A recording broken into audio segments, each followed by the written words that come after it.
ಕಾಕಿ ಬಟ್ಟೆ ಮನೆ ಒಳಗಡೆ ಕಾಲಿಡ್ಕೂಡ್ದು. ನನಗೆ ಬರ್ತಾ ಇರೋ ಕೋಪದಲ್ಲಿ ಯಾವ ಒಂದು ಪ್ರಾಣ ನನ್ನ ಕೈಲಿದೋ ನನಗೆ ಗೊತ್ತಿಲ್ಲ.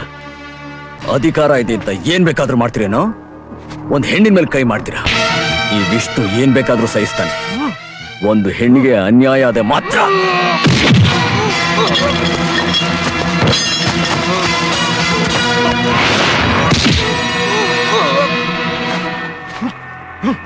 ನನ್ನ ತಮ್ಮನ ಬಿಟ್ಟು ನನ್ನ ಹೆಂಡತಿನ ಕರ್ಕೊಂಡು ಹೋಗ್ತಾ ಇದ್ದೀನಿ. ನನ್ನ ತಮ್ಮನ ಮೈ ಮೇಲೆ ಏನಾದ್ರೂ ಒಂದು ಗೆರೆ ಬಿದ್ರು ನನ್ನ ಮಗನೇ ನಾನೇನು ಜೀವ ಸಹಿತ ಉಳಿಸೋದಿಲ್ಲ. ನೀನ್ ಒಳ್ಳೆಯವನಾಗಿದ್ರೆ ನಾನು ತುಂಬಾ ಒಳ್ಳೆಯವನು, ನೀನ್ ಕೆಟ್ಟವನಾದ್ರೆ ನಾನು ಮೃಗ.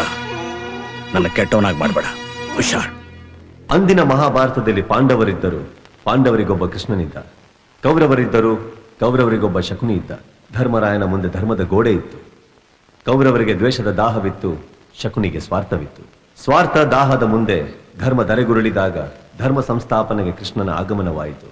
ಮುಂದೆ ಮಹಾಭಾರತ ಕುರುಕ್ಷೇತ್ರವಾಯಿತು. ಆದರಿಂದ ಎಲ್ಲೆಲ್ಲೂ ಕೌರವರಿದ್ದಾರೆ, ಶಕುನಿಗಳಿದ್ದಾರೆ, ಅಲ್ಲಲ್ಲಿ ಪಾಂಡವರು ಇದ್ದಾರೆ.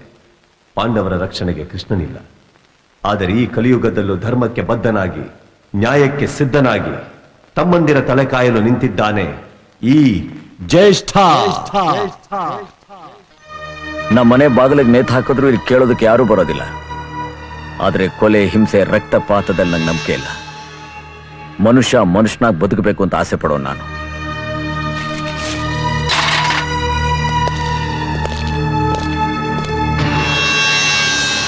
ನಾನು ಬದುಕಿರೋವರೆಗೂ ನನ್ನ ತಮ್ಮನ ಪ್ರಾಣ ಅಲ್ಲ, ಅವನದೊಂದು ಕೂದಲ ಅಲ್ಲಾಡ್ಸಕ್ಕೂ ಬಿಡೋದಿಲ್ಲ.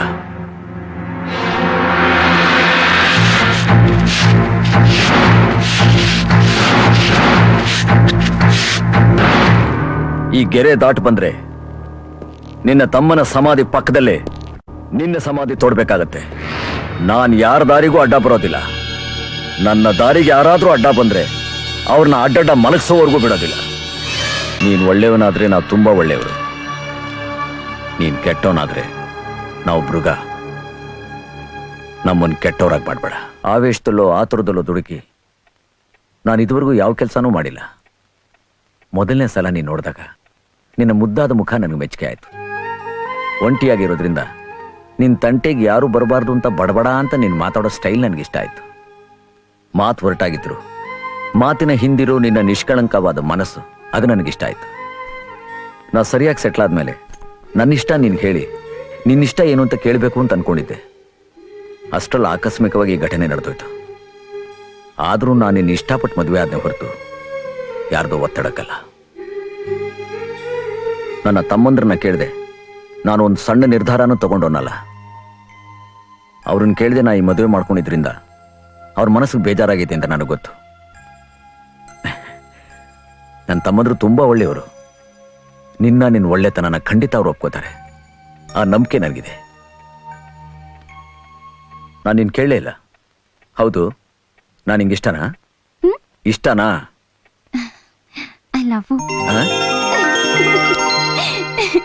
ನನ್ನ ತಮ್ಮಂದ್ರು ನನ್ನ ಕೈಯಲ್ಲೇ ಇದ್ದಾರೆ, ನನ್ನ ಕೈಯಲ್ಲೇ ಇದ್ದಾರೆ. ನನ್ನ ತಮ್ಮಂದ್ರು ಯಾವತ್ತೂ ತಪ್ಪು ಮಾಡಲ್ಲ ಅನ್ನೋ ನಂಬಿಕೆ ನನಗಿದೆ ಕಣಯ್ಯ. ಯಾವುದೋ ಕೆಟ್ಟಗಳಿಗೆ ಆಕಸ್ಮಿಕವಾಗಿ ಘಟನೆ ನಡೆದೋಯ್ತು. ಇದರಿಂದ ನಮ್ಮೆಲ್ಲರ ಮನಸ್ಗೂ ನೋವಾಗಿದೆ. ಆ ನೋವು ನಾವು ಮರಿಬೇಕು.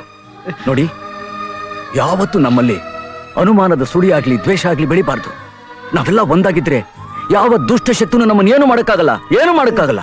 ನಿನ್ ಬಗ್ಗೆ ಎಷ್ಟೆಲ್ಲ ಕನಸು ಕಟ್ಟಿದ್ದೆ, ಎಷ್ಟೆಲ್ಲ ನಂಬಿಕೆ ಇಟ್ಟಿದ್ದೆ. ನನ್ನ ಕನಸು ನಂಬಿಕೆ ಎಲ್ಲ ನುಚ್ಚು ನೂರು ಮಾಡಿಬಿಟ್ಟೆ. 20 ವರ್ಷ ನಮ್ಮ ಜೊತೆ ಇತ್ತು. ನನ್ನ ತಮ್ಮ ಇಂಥ ತಪ್ಪು ಮಾಡಿದಾನೆ ಅಂತಂದ್ರೆ ಅದಕ್ಕೆ ಕಾರಣ ನೀನಲ್ಲ, ನಾನು. ಕಲಿಸಿರೋ ಪಾಠದಲ್ಲೇ ಎಲ್ಲೋ ದೋಷ ಇರಬೇಕು. ನಾನು ತೋರಿಸಿರೋ ಪ್ರೀತಿನಲ್ಲೇ ಎಲ್ಲೋ ಕಳಂಕ ಇರಬೇಕು. ನಾನು ಬೆಳೆಸಿರೋ ರೀತಿನಲ್ಲೇ ಎಲ್ಲೋ ತಪ್ಪಿರ್ಬೇಕು.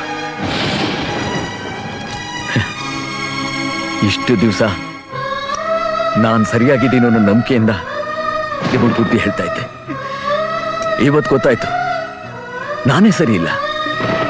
ನಿಮಗೆ ಬುದ್ಧಿ ಹೇಳೋ ಯೋಗ್ಯತೆ ನನಗಿಲ್ಲ. ನಿಮ್ಮನ್ನ ಬೆಳೆಸಿರೋ ರೀತಿನೇ ಸರಿಯಾಗಿಲ್ಲ ಅಂದಮೇಲೆ ಶಿಕ್ಷೆ ಅನುಭವಿಸ್ಬೇಕಾಗಿರೋದು ನೀನಲ್ಲ, ನಾನು. ತಗೋ. Come on, ಹೊಡಿ ಹೊಡಿ ಹೊಡಿ, ಶಿಕ್ಷೆ ನನಗೆ ಕೊಡು, ಹೊಡಿ. Come on, come on. ಬೇಡ ಅಣ್ಣ, ಬೇಡ. ತಪ್ಪಿದ್ದಲ್ಲ ಅಣ್ಣ, ನಾನೇ ತಪ್ಪು ಮಾಡ್ಬಿಟ್ಟೆ. ಇವತ್ತು ನಿನ್ನ ಪ್ರಾಣ ಯಾಕೆ ಉಳಿಸ್ದೆ ಗೊತ್ತಾ? ನಿನ್ನ ಮಗನಲ್ಲಿ ನನ್ನ ನೋಡಿದೆ. ಆವತ್ತು ನಮ್ಮಪ್ಪ ನೀರಿನಲ್ಲಿ ಮುಳುಗಿ ಸಾಯ್ತಾ ಇದ್ದಾಗ ನಾನು ಕೂಡ ಅಪ್ಪ ಅಪ್ಪ ಕಾಪಾಡಿ ಕಾಪಾಡಿ ಕೂಗ್ತಾ ಇದ್ದೆ. ಯಾರು ನಮ್ಮ ಅಪ್ಪನ ಕಾಪಾಡಲಿಲ್ಲ. ಆದ್ರೆ ಆ ಕೂಗಿನ ಹಿಂದೆ ಇದ್ದ ನೋವು, ಸಂಕಟ, ದುಃಖ ಎಂತದ್ದು ಅಂತ ನನಗೆ ಗೊತ್ತಿದೆ. ಆ ಯಾತನೆ ನೋವು ನಿನ್ನ ಮಗನೇ ಬರಬಾರ್ದು, ಅದು ನನ್ನ ಕೈಯಿಂದಾನೇ ಬರಬಾರ್ದು ಅನ್ನೋ ಒಂದೇ ಕಾರಣಕ್ಕೋಸ್ಕರ ನಾನು ನಿನ್ನ ಜೀವ ಉಳಿಸಿದೆ. ಆವತ್ತು ನಮ್ಮ ತಂದೆ ಸಾಯೋದನ್ನ ನಾವು ನೋಡಿದ್ವಿ. ಇವತ್ತು ನೀ ಸಾಯೋದನ್ನ ನಿನ್ನ ಮಗ ನೋಡ್ತಾನೆ. ಸಾವಿನ ನೋವಿನ ಜೊತೆ ದ್ವೇಷದ ಬೆಂಕಿ ವಂಶ ಪಾರಂಪರ್ಯವಾಗಿ ಉರಿತಾನೆ ಹೋಗುತ್ತೆ. ಅದು ಒಂದಲ್ಲ ಒಂದು ದಿವಸ ವಂಶನ ಸುಟ್ಟು ಸರ್ವನಾಶ ಮಾಡುತ್ತೆ. ಸೇಡನ್ನ ದ್ವೇಷನ ಬೆಳೆಸ್ಕೊಂಡು ಒಳ್ಳೇದಾಗಿರೋದು ಇತಿಹಾಸದ ಯಾವ ಕಾಲದಲ್ಲೂ ಇಲ್ಲ, ಯಾವ ಕಾಲದಲ್ಲೂ ಇಲ್ಲ. ಇಷ್ಟು ವರ್ಷಗಳಿಂದ ಯಾರಿಗೂ ತೊಂದರೆ ಕೊಡದೇನೆ ನಮ್ಮ ಪಾಡಿಗೆ ನಾವು ಬದುಕ್ತಾ ಬಂದಿದ್ದೀವಿ. ಈ ಭೂಮಿ ಮೇಲೆ ಹುಟ್ಟಿರೋ ಪ್ರತಿಯೊಂದು ಜೀವಕ್ಕೂ ನಮ್ಮ ಹಾಗೆ ಬದುಕೋ ಹಕ್ಕಿದೆ ಅಂತ ನಂಬಿದ್ದೀವಿ. ಆ ನಂಬಿಕೆ ನಾವು ಉಳಿಸ್ಕೊಂಡಿದ್ದೀವಿ. ಪ್ರೀತಿನ ಸೇಡ ಅದನ್ನ ಉಳಿಸ್ಕೊಳ್ಳೋದು ಬಿಡೋದು ನಿನ್ನಿಷ್ಟ. 14 ವರ್ಷದಲ್ಲಿದ್ದಾಗಲೇ ನಾನಿನ್ ಯಾವತ್ತೂ ಅಳೋದಿಲ್ಲ ಅಂತ ತೀರ್ಮಾನ ಮಾಡಿಬಿಟ್ಟೆ. ಅದಕ್ಕೆ ಮೊದಲನೇ ಕಾರಣ ನನಗೆ ನಿಮ್ಮ ಮೇಲಿರೋ ಆಕ್ರೋಶ. ಎರಡನೇ ಕಾರಣ ನಿಮ್ಮ ಎದುರುಗಡೆನೆ ನಿಮ್ಗಿಂತ ಚೆನ್ನಾಗಿ ಬದುಕಬೇಕು ಅನ್ನೋ ಹಠ. ನಾವು ಈ ಊರಿಗೆ ಬಂದಿದ್ದು ನಮ್ಮ ತಂದೆ ಅನ್ಕೊಂಡ ನಿಮ್ಮ ಮೇಲೆ ಸೇಡ್ ತೀರಿಸ್ಕೋಬೇಕು ಅಂತಾನೋ ಅಥವಾ ನಮ್ಮ ಆಸ್ತಿನ ನಿಮ್ಮಿಂದ ತಗೊಂಡು ಹೋಗ್ಬೇಕು ಅಂತಾನೋ ಅಲ್ಲ. ನಮ್ಮ ತಂದೆ ಸತ್ತ ಮಣ್ಣಲ್ಲಿ ಬದುಕಬೇಕು, ಬಿದ್ದ ಜಾಗದಲ್ಲೇ ಮತ್ತೆ ಎದ್ದು ನಿಲ್ಲಬೇಕು ಅಂತ ಇಲ್ಲಿಗೆ ಬಂದಿದ್ದೀವಿ. ಇದಕ್ಕೆ ನೀವೇನಾದರೂ ಅಡ್ಡಿ ಮಾಡಿದ್ರೆ ನಮ್ಮ ತಂದೆ ಸತ್ತಾಗ ಬೆಂಕಿ ಇಡೋಕೆ ನಾವು 5 ಜನ ಇದ್ವಿ. ನೀವು ಸತ್ರೆ ಬೆಂಕಿ ಇಡೋಕೆ ಇರೋನೊಬ್ನು ಇರೋದಿಲ್ಲ. ಹುಷಾರ್.